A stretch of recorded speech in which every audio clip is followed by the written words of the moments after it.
નમસ્કાર, BBN news ચેનલમાં આપનું સ્વાગત છે। હું છું કવિતા પંચાલ ને હવે જોઈએ આજના સમાચાર।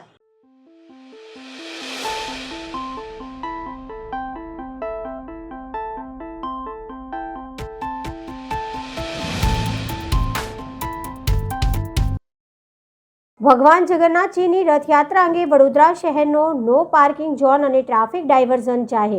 વડોદરા શહેર પોલીસ કમિશનર શ્રીએ જાહેરનામું પ્રસિદ્ધ કરી પ્રતિબંધિત અને વૈકલ્પિક રસ્તાઓ જાહેર કર્યા। વડોદરા શહેરમાં અષાઢી બીજના દિવસે એટલે કે તારીખ 7/7/2024ના રોજ બપોરના 1 કલાકે હરિનગર ઇસ્કોન મંદિર તરફથી ભગવાન શ્રી જગન્નાથની 43મી રથયાત્રા રેલવે સ્ટેશન ખાતેથી પરંપરાગત માર્ગો પર નગરચર્યાએ નીકળશે। જે સંદર્ભે વડોદરા શહેર પોલીસ કમિશનર શ્રીએ જાહેરનામું પ્રસિદ્ધ કર્યું છે, જેમાં રથયાત્રા રૂટ પરનો પાર્કિંગ ઝોન અને ટ્રાફિક ડાયવર્ઝનની વ્યવસ્થા અંગે વિગતો આપવામાં આવી છે।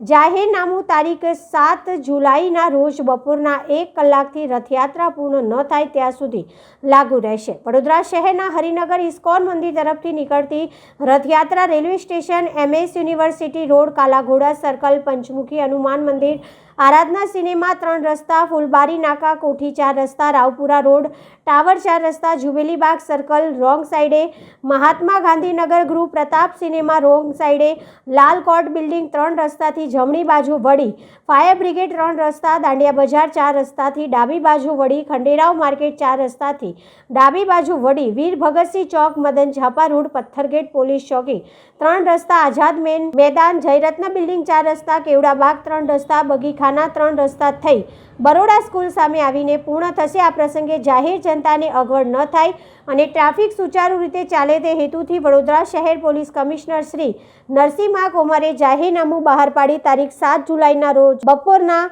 1 કલાકથી રથયાત્રાના રૂટ ઉપર તમામ પ્રકારના વાહનો માટે સંપૂર્ણપણે નો પાર્કિંગ ઝોન જાહેર કર્યો છે। આ ઉપરાંત ST બસો સિવાય તમામ પ્રકારના વાહનો માટે ટ્રાફિક ડાયવર્ઝન જાહેર કર્યું છે।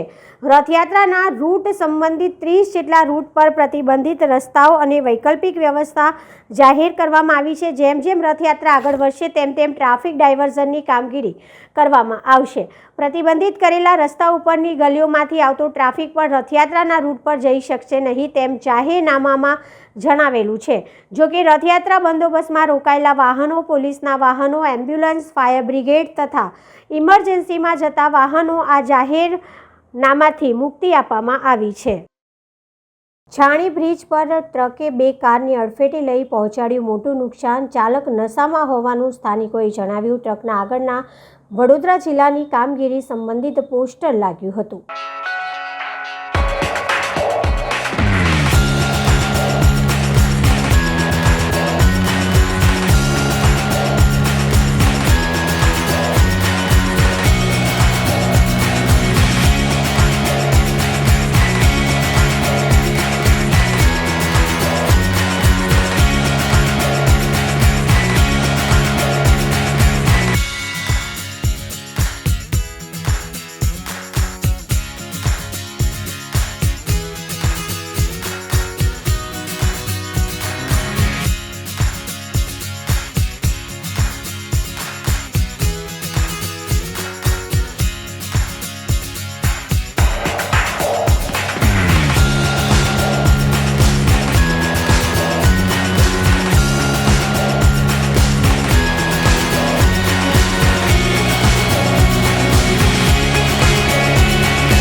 રાજકોટ જિલ્લાના ઉપલેટામાં શ્રી સિદ્ધનાથ ચેરિટેબલ ટ્રસ્ટ દ્વારા ઉપલેટા પંથકને લીલુંછમ અને હરિયાળું બનાવવા માટે વિનામૂલ્યે સમાજીકરણ રેન્જના સહયોગથી રોપાનું સરદાર પટેલ ટાઉન હોલ ખાતે વિનામૂલ્યે ફૂલછોડ વિતરણ કરવામાં આવ્યું, જેનો લાભ લેવા શહેરીજનો બહોળી સંખ્યામાં ઉપસ્થિત રહ્યા હતા. અંગે વધુ માહિતી આપતા ટ્રસ્ટના જયેશભાઈ ત્રિવેદી અને સામાજિક વનીકરણ રેન્જના મોનાલીબેન કચોટ દ્વારા જણાવેલ કે પૃથ્વી પર વસવાટ કરતી તમામ જીવસૃષ્ટિના અસ્તિત્વને ટકાવી રાખવા માટે આજના સમયે પર્યાવરણ બચાવવું ખૂબ જ જરૂરી છે.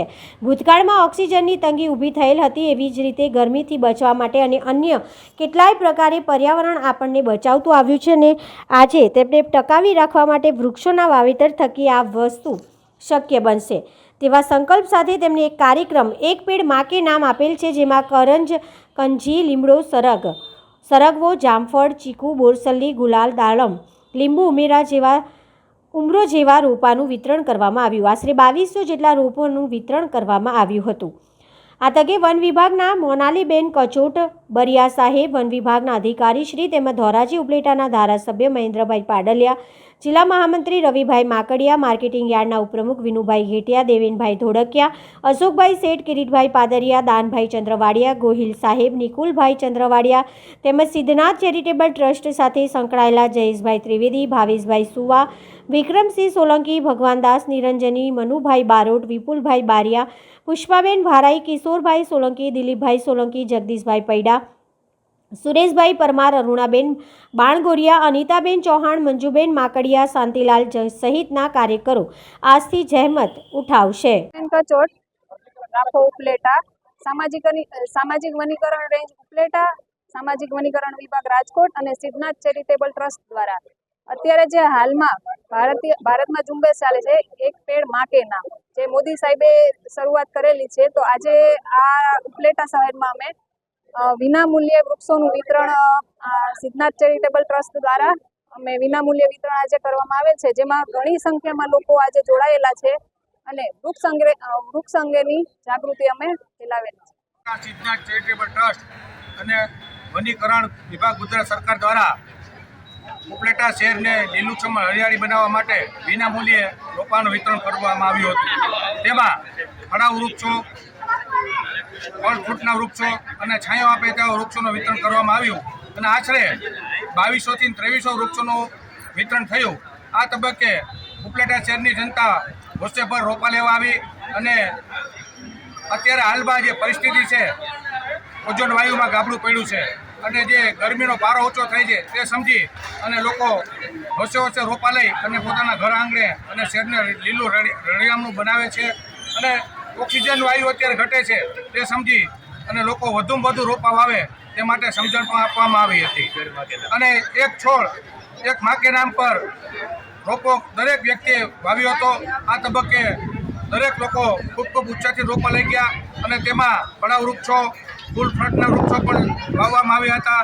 એમાં લીમડો અને પીપળો અને વડલો તો અધિક પ્રમાણમાં લઈ ગયા હતા, જેથી લોકોને ઓક્સિજન પૂરો મળે અને ભવિષ્યમાં પર્યાવરણ પણ સુધરે. જય જસતુર, ભારત માતા કી જય. ભરૂચમાં IFFCO Tokyo general insurance company દ્વારા બ્લડ ડોનેશન કેમ્પનું આયોજન કરવામાં આવ્યું. ગુજરાતની અગ્રણી ઇન્સ્યોરન્સ કંપની એવી IFFCO Tokyo general insurance company દ્વારા દર વર્ષે 6 જુલાઈના રોજ સમગ્ર ગુજરાતની તમામ બ્રાન્ચ દ્વારા બ્લડ ડોનેશન કેમ્પનું આયોજન કરવામાં આવે છે, જેના ભાગરૂપે આ વર્ષે આજરોજ તારીખ 6 જુલાઈ 2024ના રોજ ભરૂચ ખાતે આવેલા આદિત્ય કોમ્પ્લેક્સ ઓફિસ ખાતે રેડ ક્રોસ બ્લડ બેંક ભરૂચના સહયોગથી બ્લડ ડોનેશન કેમ્પનું સફળ આયોજન કરવામાં આવ્યું હતું, જેમાં કંપની સાથે જોડાયેલા એજન્ટો, ગ્રાહકો અને કર્મચારીઓએ ભાગ લીધો હતો. 50 જેટલી બોટલ એકત્રિત કરી red cross blood bank Bharuch અર્પણ કરી. આ સંપૂર્ણ કાર્યક્રમમાં ભરૂચ બ્રાન્ચના મેનેજર ગૌરવ ઠુમર, માર્કેટિંગ વિભાગ, ક્લેમ વિભાગ અને ઓફિસના સ્ટાફ દ્વારા જહેમત ઉઠાવવામાં આવી હતી. મારું નામ ગૌરવ ઠુમર છે. હું ઇફકો ટોક્યો જનરલ ઇન્સ્યોરન્સમાં ભરૂચમાં બ્રાન્ચ મેનેજર છું. અમે છેલ્લા 15 વર્ષથી આખા ગુજરાતમાં દર વર્ષે રક્તદાન કેમ્પનું આયોજન કરીએ છીએ. આજરોજ ભરૂચ મુકામે અમારે ત્યાં તમે જોઈ શકો છો રક્તદાન શિબિર ચાલુ થઈ ગઈ છે અને આખા ગુજરાતમાં 30થી વધારે લોકેશન્સ પર અત્યારે આ કાર્ય ચાલુ છે.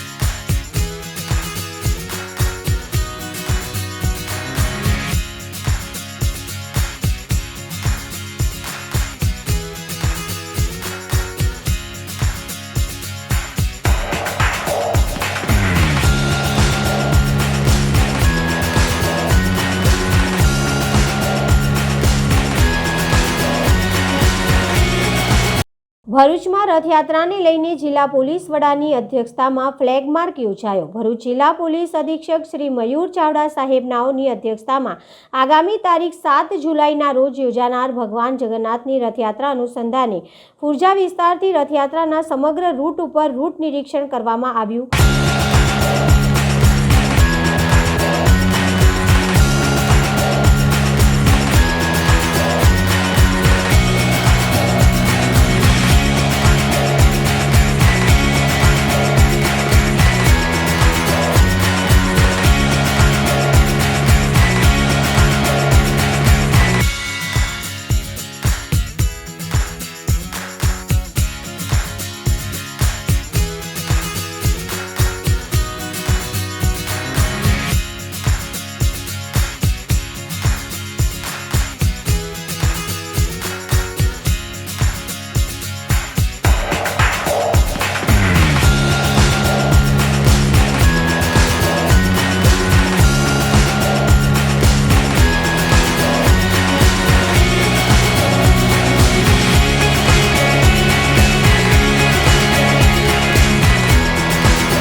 કોંગ્રેસના રાષ્ટ્રીય અધ્યક્ષક રાહુલ ગાંધી ગુજરાતની પવિત્ર ધરતી પર રાહુલ ગાંધી ગુજરાતના પીડિત પરિવારજનો સાથે મુલાકાત કરશે અને એમની વ્યથા સાંભળશે.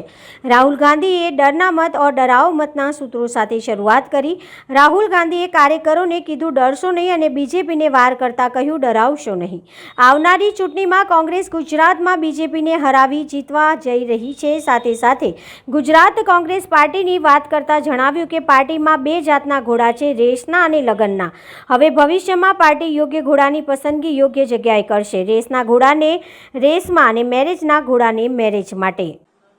લોકસભાના ગૃહમાં રાહુલજી એવું બોલ્યા છે, તમારા બધાના વિશ્વાસને ભરોસે અને સામે દેશના વડાપ્રધાન એ પીએમ મોદીજી બેઠા હોય અને એમને ચેલેન્જ ફેંકી कि आने वाले दिनों में हम आपको गुजरात में हराएंगे. એ ચેલેન્જ ને પુરવાર કરવા માટે કરીને આપ સૌ ખભે ખભો મિલાવીને ડરો મત લડો. ગુજરાતની જેલો નાની પડવી પડે, પૂરીને કેટલાને પૂરશે તાકાત નથી.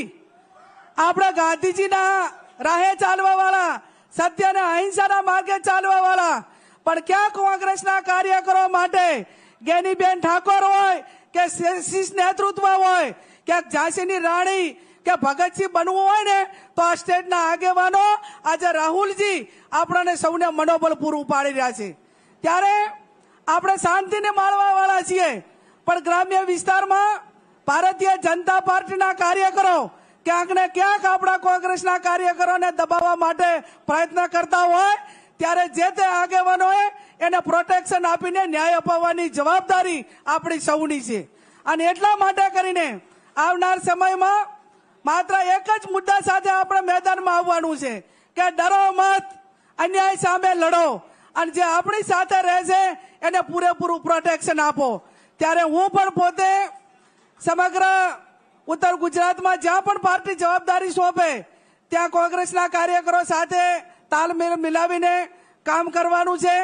લોકલ બોડીની ચૂંટણી હોય કે આવનાર વિધાનસભાની ચૂંટણી હોય, મેં એ વખતે જ્યારે મારો સત્કાર સમારંભ રાખ્યો એ ટાઈમે પણ કીધું છે કે આ વખતે 2027માં એ ગુજરાતની અંદર કોંગ્રેસ પાર્ટી સરકાર બનાવશે અને આપ સૌ સાથે મળીને કામ કરો એ અપેક્ષા સાથે આપનો આભાર.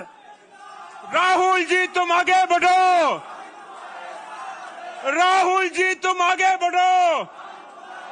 आदरणीय राहुल गांधी जी अपनी सौनी वच्चे उपस्थित થઈ ચૂક્યા છે. ડરો મત, ડરાવો મતનો નારો સમગ્ર દેશમાં આપ્યો છે. ભારત જોડો યાત્રાના માધ્યમથી સમગ્ર દેશમાં એક નવી ક્રાંતિ લાવ્યા છે. એવા આપણા સૌના નેતા આદરણીય રાહુલ ગાંધીજી આપણી વચ્ચે ઉપસ્થિત થયા છે. આપણા સૌના પ્રભારી માર્ગદર્શક આદરણીય મુકુલ વાસનિકજી આપણી વચ્ચે ઉપસ્થિત છે. ગુજરાત પ્રદેશ કોંગ્રેસ સમિતિના અધ્યક્ષ, રાજ્યસભાના સાંસદ, આપણા સૌના માર્ગદર્શક આદરણીય શક્તિસિંહજી ગોહિલ જ્યારે આપણી સૌની વચ્ચે ઉપસ્થિત છે. ત્યારે હું શક્તિસિંહજીને વિનંતી કરું કે આવો અને આજના કાર્યક્રમમાં ગુજરાત કોંગ્રેસના તમામ બબ્બર શેર જેમને રાહુલ ગાંધીજીએ કીધા છે આ તમામ બબ્બર શેરનું સ્વાગત કરો અને સ્વાગત પ્રવચન કરો. સૌ પ્રથમ હું શક્તિસિંહજીને વિનંતી કરું છું કે આદરણીય રાહુલ ગાંધીજીનું જે શિવજીની વાત છે એ શિવજીની મૂર્તિ દ્વારા રાહુલ ગાંધીજીનું શિવજીની મૂર્તિ અને સૂતરની આંટી દ્વારા સ્વાગત કરે. તમામ મિત્રોની વિનંતી કે પોતાના સ્થાન ઉપર જ્યાં ઉભા હોય ત્યાં તાત્કાલિક બેસી જાય. રાહુલ ગાંધીજીનું આદરણીય પ્રમુખ શ્રી શક્તિસિંહજી ગોહિલ મોમેન્ટો દ્વારા સ્વાગત કરી રહ્યા છે. ત્યારબાદ વિપક્ષના નેતા અમિતભાઈ ચાવડાને વિનંતી કરું કે તેઓ શાલ અને સૂતરની આંટી દ્વારા આપણા સૌના નેતા આદરણીય રાહુલ ગાંધીજીનું સ્વાગત કરે. ત્યારબાદ વિધાનસભા કોંગ્રેસ પક્ષના નેતા શૈલેષભાઈ પરમાર મોમેન્ટો દ્વારા રાહુલ ગાંધીજીનું સ્વાગત કરશે અને અમદાવાદ શહેર કોંગ્રેસ સમિતિના અધ્યક્ષ હિંમતસિંહ પટેલ પણ સૂતરની આંટી દ્વારા રાહુલ ગાંધીજીનું સ્વાગત કરશે.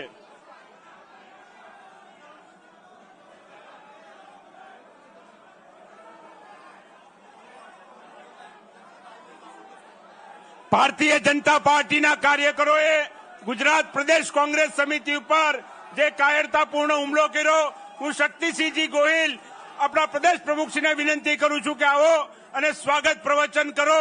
શૈલેષભાઈ પરમાર દ્વારા શિવ હિ સત્ય એના મોમેન્ટો દ્વારા રાહુલ ગાંધીજીનું સ્વાગત કરવામાં આવી રહ્યું છે. આ ગુજરાતની ગાંધી અને સરદારની ભૂમિ ઉપર રાહુલજીનું સ્વાગત છે. હું વિનંતી કરું આપણા પ્રદેશ પ્રમુખ શ્રી શક્તિસિંહજી ગોહિલને કે જેમણે તાકાતપૂર્વક ભારતીય જનતા પાર્ટીની આ સરકાર અને પોલીસને ફરજ પાડી કે કોંગ્રેસ પક્ષની પણ એફઆઈઆર લેવી પડે, કોંગ્રેસ પક્ષના કાર્ય ગાંધી અરે બબ્બર શેર કે છે આપણને રાહુલ ગાંધીજી, તો આપણો અવાજ તો જોરદાર જોઈએ ને. રાહુલ ગાંધી, રાહુલ ગાંધી. હું પ્રદેશ કોંગ્રેસ સમિતિ વતી કોંગ્રેસ પક્ષના આ પરિવારના એક એક સભ્યશ્રીઓ વતી જનનાયક આપણા નેતા શ્રી રાહુલ ગાંધીજીનું આ એ ભૂમિ જે મહાત્મા ગાંધીજી સરદાર વલ્લભભાઈ પટેલની જન્મભૂમિ અને જ્યાં જ્યોતિર્લિંગ આવેલું છે એવી આ ગુજરાતની ભૂમિ પર એક સાચા શિવ ભક્ત જનનાયક राहुल गांधी जी નું हृदयपूर्वक स्वागत करूं છું. आप सबका यहां मैं बहुत दिल से स्वागत करता हूं.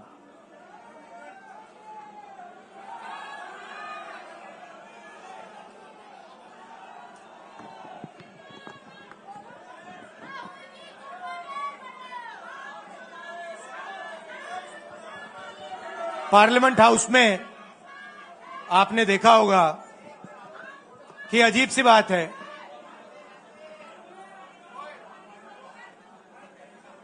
बीजेपी की जो पूरी मूवमेंट थी राम मंदिर की, अयोध्या की मूवमेंट थी. सही बात. शुरुआत अडवाणी जी ने की थी, रथ यात्रा हुई थी, उसमें आपने अडवाणी जी को रथ पे देखा था. कहा जाता है कि नरेंद्र मोदी जी ने उस यात्रा में अडवाणी जी की मदद की थी. इनकी शुरुआत वहां हुई. राइट, ठीक है. रथ यात्रा चली और पार्लियामेंट में मैं सोच रहा था कि उन्होंने राम मंदिर का इनॉग्रेशन किया और राम मंदिर के इनॉग्रेशन में अदानी जी दिख गए, अंबानी जी दिख गए, मगर गरीब व्यक्ति वहां कोई नहीं दिखा. आपने देखा होगा, टीवी पे देखा आपने. अब उसका नतीजा बताता हूं. पार्लियामेंट में मैं यहां बैठता हूं, यहां पे अयोध्या के एमपी बैठते हैं. देखा आपने उनका चेहरा, इंडिया गठबंधन के हैं, है ना. मैंने उनसे पूछा कि भैया आप मुझे एक बात समझाओ, ये बीजेपी ने अपनी पूरी पॉलिटिक्स अयोध्या, अब उसका नतीजा बताता हूं. पार्लियामेंट में मैं यहां बैठता हूं, यहां पे अयोध्या के एमपी बैठते हैं. देखा आपने उनका चेहरा, इंडिया गठबंधन के हैं, है ना. मैंने उनसे पूछा कि भैया आप मुझे एक बात समझाओ, ये बीजेपी ने अपनी पूरी पॉलिटिक्स अयोध्या की पॉलिटिक्स थी. चुनाव के पहले इन्होंने राम मंदिर का इनॉग्रेशन किया, राम भगवान को पॉलिटिसाइज करने की कोशिश की, मीडिया में फैला दिया. मैंने उनसे पूछा भैया एक बात बताओ, ये हुआ क्या कि उन्होंने राम मंदिर का इनॉग्रेशन किया और इंडिया गठबंधन अयोध्या में चुनाव जीत गया, ये हुआ क्या. और मुझे जवाब उन्होंने,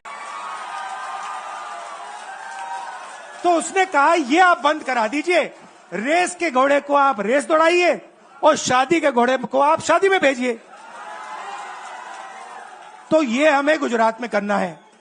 जो रेस का घोड़ा है, जो तैयार है, दौड़ने के लिए तैयार है, उसको रेस में लगाना चाहिए. और जो हमारे शादी के घोड़े हैं, जो हैं वो हैं, उनको हमें शादी में बारात में नचा देना चाहिए. तो अब मेरा कहना है कि यह काम सीरियसली करना है. हम पिछले चुनाव में आप भी जानते हो, मैं भी जानता हूं कि हम बीजेपी से पिछले चुनाव में नहीं लड़े थे, ठीक से नहीं लड़े थे। उससे पहले चुनाव में 2017 में हम 3 महीने कह लो, 4 महीने कह लो, 4 महीने 3 महीने हम लड़े और नतीजा आपने देखा। आपने देखा, गुजरात के सीनियर नेताओं ने मुझे बस में कहा, मैं बता रहा हूं आपको इनसाइड ट्रैक, मुझे बस में कहा कि राहुल जी, गुजरात में हमें 40 सीटें मिलेंगी। मैंने उनसे कहा 40 नहीं, हम चुनाव जीतने जा रहे हैं, और 16 सीट से हम चुनाव हारे। अब 3 साल है, 3 महीने में हम फिनिश लाइन तक पहुंच गए थे। 3 साल में हम फिनिश लाइन को मतलब उधर पीछे छोड़ के निकल जाएंगे। मैं आपको यहां मैं आपको बता रहा हूं, हम सब मिलकर इनको गुजरात में हराने जा रहे हैं। जो हमने कहा, और लिख के ले लो, कांग्रेस पार्टी की जो आत्मा है वो गुजरात के चुनाव में लड़ेगी, और नरेंद्र मोदी और बीजेपी को गुजरात में जैसे हमने अयोध्या में हराया है, वैसे ही हम गुजरात में इनको हराने जा रहे हैं। कौन हराएगा? हमारे लीडर हराएंगे, हमारे बब्बर शेठ टाइगर हराएंगे। आप देख रहे हो, मैं बता रहा हूं आपको, देखो 50% आप में से लोग, 50% आप क्या सोच सकते थे? मैं आपको पूछता हूं, आप क्या सोच सकते थे? चुनाव से पहले आप सोच सकते थे कि अयोध्या में बीजेपी हारेगी? ना। आप सोच सकते थे कि नरेंद्र मोदी से जान बचा के निकलेगा, मतलब मार्जिन ऐसे तुक्के से निकलेगा? सोच सकते थे? मैं आपको बता रहा हूं, जैसे ये अयोध्या में हारे, वैसे यहां पे हारने जा रहे हैं। आपको सिर्फ एक काम करना है, आपको सिर्फ गुजरात की जनता को सिर्फ एक बात बोलनी है, आपको डरना नहीं है। बिना डरे अगर आप बीजेपी से लड़ गए, चाहे आप किसान हो, मजदूर हो, छोटे व्यापारी हो, अगर गुजरात की जनता बिना डरे लड़ गई, बीजेपी सामने नहीं खड़ी हो पाएगी। છોટાઉદેપુર જિલ્લા સેવા સદન ખાતે ઘણા લાંબા સમયથી કાર્યરત 4 કચેરીઓને જિલ્લા કલેક્ટર દ્વારા ખાલી કરવા લેખિત નોટિસ પાઠવવામાં આવી, જેમાં જિલ્લા જલસ્ત્રાવ, વોટરશેડ, જિલ્લા હિસાબી નિરીક્ષક દફતર, લોકલ ફંડ, જિલ્લા હોમગાર્ડ કમાન્ડર અને CIBM 4 ઓફિસને આપવામાં આવી હતી। નોટિસોમાં કચેરી ખાલી કરવા ચોક્કસ સમય મર્યાદા સુનિશ્ચિત કરવામાં આવી હતી, પરંતુ આ 4 કચેરીઓના જવાબદાર અધિકારીઓ દ્વારા કલેક્ટર છોટાઉદેપુરની લેખિત નોટિસને અવગણવામાં આવી હતી અને કચેરીઓ નિશ્ચિત સમય મર્યાદા ખાલી ન કરાતા જિલ્લા કલેક્ટર છોટાઉદેપુરની સૂચનાથી સીલ કરવામાં આવી હતી અને 4 કચેરીના દરવાજા ઉપર કલેક્ટર છોટાઉદેપુર દ્વારા 15 જૂનની મુદતમાં ખાલી કરવાનું જણાવવા છતાં કચેરી ખાલી નહીં કરાતા કલેક્ટરની સૂચનાથી સીલ મારવામાં આવી છે। આજની આ સરકારી કચેરીઓ સીલ મારવાની ઘટના સમગ્ર નગરમાં બહુ ચર્ચિત બની છે।